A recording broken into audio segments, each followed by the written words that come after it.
Todo en común. Todo en común. Todo en común. Todo en común. Todo en común. Todo en común.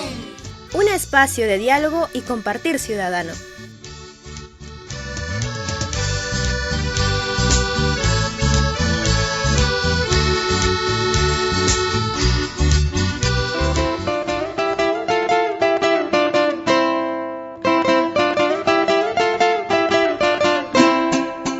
El día de hoy tenemos una visita muy especial. Tenemos a un joven líder que viene directamente de Los Olivos. Él es Pedro Jaramillo Aira. Actualmente es miembro de la coordinación de Lima Metropolitana del Movimiento Sembrar. Bienvenido, Pedro, ¿cómo estás? Bien, un gusto de estar en este programa y un gusto de seguir difundiendo las actividades que hacen los jóvenes, ¿no? Y cómo hacemos incidencia en nuestra realidad propia, ¿no? Creando ciudadanía. Sí, lo cual permite tener una posición y una presencia diferente a lo que muchos creen que los jóvenes no están haciendo algo por el país. Cuéntanos, me decías fuera de micrófonos que tú vienes participando ya buen tiempo desde tu experiencia universitaria. ¿Cómo era tu participación ahí en este ámbito universitario, Pedro? Yo ingreso el 2010 a la universidad y empecé en políticas unitarias, que es el tema de participación, ¿no? El tema de gremios estudiantiles. Mi primer cargo fue la Junta del CES como secretario de Cultura. Luego participamos en las diversas elecciones del tercio estudiantil, ¿no? Tratando de buscar ciertas reivindicaciones estudiantiles. ¿Cuál era exactamente la sensibilidad, las demandas de este movimiento universitario?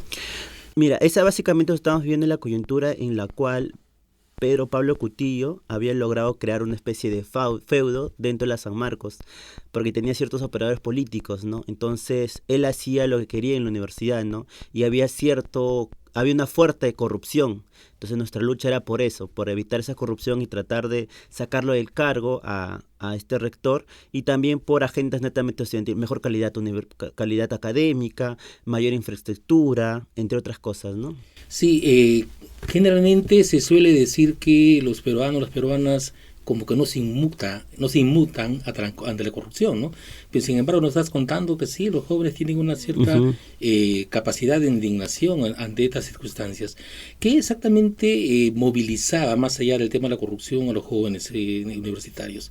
Eran diferentes agendas, ¿no? Un momento fue la ley universitaria, en la cual nosotros planteamos de que debe haberse discutido con los universitarios, no solo una ley preestablecida, sino dialogada, ¿no? También fue una agenda que movilizó a los estudiantes, ¿no? Entonces, tras de esas, demandas muy reivindicativas, estaba el plano realmente de el reconocimiento de la capacidad de participación, que finalmente es un elemento que tiene que ver, con ciudadanía, ¿no? Es decir, queremos nosotros ser parte de un proceso de decisiones. Sí, claro, ¿no? Nosotros queríamos ser consultados, ¿no? Porque de alguna manera también somos actores dentro de la universidad, ¿no? Y tenemos ciertas reivindicaciones concretas, pero también queremos participar en nuestra propia formación académica, ¿no? Sí, y eso es una posición, importante, el que los jóvenes estén ahora señalando, nosotros tenemos capacidades y tenemos también la posibilidad de hacer propuestas. ¿Cómo ustedes se organizaban en este movimiento universitario? A ver, eran pequeños núcleos de estudiantes, ¿no? Que empezamos como que a ver que faltaban ciertas cosas en la universidad, ¿no? A partir de eso vemos la necesidad de organizarnos, porque si trabajamos individualmente, por más académicos o activistas que somos, no logramos nada, ¿no? Entonces empezamos a organizarnos en pequeños grupos, ¿no? Que fueron como creciendo, ¿no? Y de hecho en la política universitaria hay varios grupos actualmente, ¿no? Claro, y eso es lo que justamente me llamaba la atención, es decir, ese juntarse en algo programático, pero las diferentes posiciones, ¿cómo es que entraban ahí? A ver, lo que nosotros hacíamos era dialogar, ¿no? De alguna manera entre las diferentes perspectivas que teníamos y armábamos un objetivo en común, ¿no? De alguna manera que nos uniera a todos, ¿no? En ciertas agendas, ¿no? Para a partir de eso dar la disputa o luchar ciertas reivindicaciones, ¿no? ¿Y cómo era el comportamiento de las autoridades respecto a aquellas marchas, me imagino, aquellas maneras de protesta que ustedes hacían, específicamente en contra de ella? En ese momento, como les vuelvo a repetir, había un rector corrupto de alguna manera y era en contra de nosotros, ¿no? Nos quitaba espacios, no nos dejaba trabajar, sacaron un reglamento disciplinario en la cual no nos permitía organizarnos, ¿no? Y lo único que pedía para organizarnos era en temas académicos, pero más allá de eso tampoco no querían, ¿no? Entonces fue una época un poco terrible para San Marcos, ¿no? Un poco ponerlo en el dato, ya el año pasado fue restituido ese rector, pero Pablo Cutillo está en un proceso también de implementación de la ley universitaria en este proceso, y ya tenemos un nuevo rector, ¿no? Sí, y aún tú mantienes contacto, sé que eres egresado de Sociología de la Universidad de San Marcos, pero aún está el contacto con los liderados que han quedado ahí en este movimiento estudiantil. Sí, tengo, o sea, mi grupo todavía sigue perteneciendo dentro de las aulas universitarias de años menores, ¿no? Y de alguna manera todavía tengo cierta comunicación, pero ya no una participación activa, ¿no? Solo me comunico, me informo algunas cosas nomás, ¿no? Pero tal vez tengan ustedes un rol, ¿no? Que es importante ahora, que es el hecho de aquella experiencia, aquel conocimiento trasladar a los nuevos liderazgos ahí en la universidad, ¿no? ¿No han previsto la posibilidad de generar escuelas de formación o tener, digamos, intercambios con ellos, con las dirigencias ahí? A ver, nosotros seguimos existiendo como organización todavía dentro de la universidad, ¿no? Dentro de las aulas universitarias de años menores, del 2014, 2015, ¿no? Que de alguna manera siguen sus propias dinámicas, ¿no? Pero sí se plantea hacer como una especie de formación, que ellos lo están diseñando, ¿no? Porque yo ya soy un actor externo, ya no podría involucrarme, ¿no? Mucho. Sí, ¿cómo ves tú en líneas generales desde tu experiencia estudiantil, universitaria, cómo ves la participación de los jóvenes en la política? ¿Tienen interés realmente de entrar al espacio público? Yo lo que veía con preocupación era que mientras que iban entrando los años siguientes iba disminuyendo, ¿no? Pero en la última etapa, entre el 2014 por ahí, 2015, sí hubo como que un rebote, ¿no? De participación juvenil. Yo pienso que también se debe a cosas externas, ¿no? Porque más o menos en ese proceso a nivel nacional también se está como gestando este movimiento, los Pulpines que se llamaba, que fue en el 2015, si no me equivoco, en la cual hubo una gran explosión juvenil, ¿no? Que muchos lo están estudiando ahorita en este momento, ¿no? Claro, donde los universitarios tuvieron una participación muy, muy protagónica, ¿no? Uh-huh, claro, sí. Y ahí, ¿cómo fue la forma de consensuar con los diferentes movimientos que se expresaban frente a esta ley? ¿Cómo viste ahí la movida? Ahí sí tuve una participación muy activa, ¿no? No fue básicamente como dirigente universitario, porque nosotros nos dividimos nuestras responsabilidades. Yo bajé a lo que son territorios, y en los territorios estaban organizando lo que es las zonas. Básicamente actué en Comas, ¿no? Que era mi distrito antes de mudarme a Los Olivos, y ahí se veía diferentes matices de organización, ¿no? Estabas desde los que creían en la institucionalidad, estaban jóvenes que venían universitarios, jóvenes de barrios que venían y se involucraban, estaban algunos que ya tenían cierta perspectiva política o ideología, algunos jóvenes venían de un movimiento anarquista, otros eran considerados de izquierda, venían del centro, en un primer momento estuvieron los apristas también, y en ese proceso se les sacó, a los primeros que se les sacó fue a los apristas del movimiento de las zonas, y luego se empezó a crear reuniones descentralizadas por macrodistritos, por llamarlo de una manera, ¿no? Mi zona era la zona 13, que era Comas y Caraballo, ¿no? Igual que otro ejemplo, la zona 12, que era Los Olivos, San Martín, y Puente Piedra, ¿no?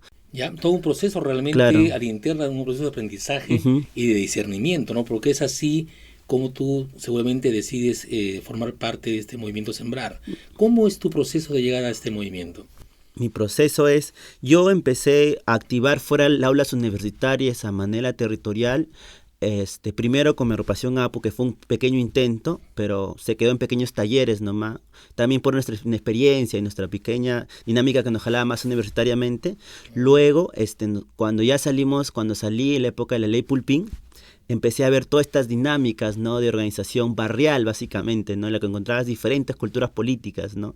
Y al final pudimos de alguna manera llegar a ciertos acuerdos para tratar de bajarse la ley Pulpín, ¿no? Que era la ley del régimen laboral juvenil, ¿no? En este proceso es que conozco a compañeros que venían de otros procesos, ¿no? Por ejemplo, el movimiento de Poder Popular, que es básicamente izquierda, venían de procesos barriales en Los Olivos, y es ahí donde que varios jóvenes empiezan a juntar, ¿no? Junto con estas pequeñas agrupaciones ya más constituidos, en la cual pensamos de que ya no debíamos solo quedarnos en la parte activista, de movimiento, agitación, sino también en la parte de construir políticas públicas y cómo hacer incidencia. Y es ahí donde me voy acercando al movimiento Sembrar, ¿no? Que básicamente será entre, ya post Ley Pulpín, entre julio, agosto del año pasado, ¿no? ¿Y cómo te va ahí tu participación? ¿Está habiendo las oportunidades, el espacio para que puedas desarrollar aquello que tú preveías? Sí, básicamente el movimiento Sembrar, que es parte del Frente Amplio, pero yo pertenezco específicamente al movimiento Sembrar, es un movimiento muy juvenil, en la cual el 70-75% es jóvenes. Y lo que se van incorporando también son jóvenes, y es un espacio en el cual nos permitimos también participar y tener cierta incidencia, ¿no? Dentro de nuestra organización. Nosotros tratamos de que siempre esté el tema de la horizontalidad, ¿no? Entonces no hay estos, aunque sí se ve ciertos matices, pero tratamos de como que eso no sea visible y podamos participar todos, ¿no? Porque todos tenemos derecho a cierta incidencia, por más experiencia o no experiencia que tengamos, ¿no? En realidad es una nueva forma de hacer política y de tener una vida orgánica al interior de los partidos, ¿no? Que en anteriores oportunidades no se manifestaba, y creo que el hecho de ser un movimiento, digamos, lleno de juventud va a permitir justamente que haya la posibilidad de nuevos cambios. ¿Qué esperas de acá hacia adelante en términos de participación política de los jóvenes, Pedro? Ya, yo lo veo como un proceso, ¿no? Después de la Ley Pulpín, yo pienso que ha sido un despertar de los jóvenes para participar, ¿no? En la incidencia pública, ¿no? Y yo lo que espero es que los jóvenes puedan ser protagonistas de su realidad, ¿no? Que puedan mover incidencia dentro de sus distritos, dentro de su zona, dentro de su barrio, o hasta dentro de su pequeña comunidad, ¿no? Hasta entre todos sus vecinos, ¿no? Para, por ejemplo, participar en el presupuesto participativo, en otras instancias de decisión, ¿no? Creo que es hora de tener ese espíritu participativo, voluntad política, ¿no? Porque si nos damos cuenta, si no participamos en la realidad nacional en sí, todo va a seguir igual, ¿no? Así es. Y tenemos que cambiarlo, ¿no? ¿Y algo que habría que hacer en concreto para llegar a eso que propones? Concreto, yo pienso de que lo que hay es muchos jóvenes dispersos, y tal vez lo que podríamos es darles herramientas de gestión a los jóvenes, ¿no? Creo que eso es lo que falta. Sí hay voluntad, pero no hay herramientas de gestión. Pero al mismo tiempo también crearles, como podría llamarlo en jergas, ese bichito de querer participar, ¿no? De querer ser parte del cambio, ¿no? Todo un proceso de generación, de sensibilidad, pero también de conciencia política, ¿no? Uh-huh. Conciencia crítica sobre cómo está el país y una sensibilidad también y cariño con el país. Creo que es un reto que habría que ponerlo en concreto, lo que yo llamo, ¿no? Tal vez a partir de algunas escuelas, a partir de algunos encuentros donde permita tener una información y un contacto tal vez desde los líderes nacionales, ¿no? Que es posible hacer política y sin que ello signifique exactamente entrar en el saco de lo que llaman los corruptos, ¿no? Entonces sí. Hay un reto por delante, Pedro. Sí, hay un reto muy amplio desde la juventud, yo diría desde algo transversal, ¿no? Entre jóvenes, mayores, de construir, ¿no? Y de respetarse unos a otros, ¿no? En una sola apuesta en un bien común, ¿no? Como nosotros, y un poco para poner lo que siempre replanteamos como Movimiento Sembrar, es el tema del poder popular, ¿no? Que la gente sea empoderada y sea cambio, ¿no? De su propio destino. Claro, y lo que realmente es el reforzamiento de democracia, ¿no? Si entendemos la democracia como el gobierno del pueblo, entonces la fuerza popular significa reivindicar aquella capacidad transformadora, en este caso de los jóvenes, en diálogo con los adultos y con un compromiso que se llama Perú. Entonces hay que seguir apostando a ello. Claro, hay que seguir apostando y con fuerza, ¿no? A seguir trabajando. Que el trabajo es muy duro, pero sería satisfactorio para nosotros, para las nuevas generaciones y para el Perú, ¿no? Claro que sí. Bien, Pedro, quiero agradecer tu participación el día de hoy. Es realmente interesante el hecho que no solamente cuentes tu proceso, sino también transmitas esa sensibilidad y ese compromiso por servir a la comunidad y hacer algo por el país. Bien, amigos y amigas, vamos a continuar el programa. Ahora les invitamos a escuchar una canción muy muy interesante donde Andrés Calamaro habla sobre la hermana hermosa y se refiere exactamente a la libertad, aquellos que los jóvenes están pidiendo muy fuertemente en todos los movimientos que vienen haciendo. Escuchemos, por favor.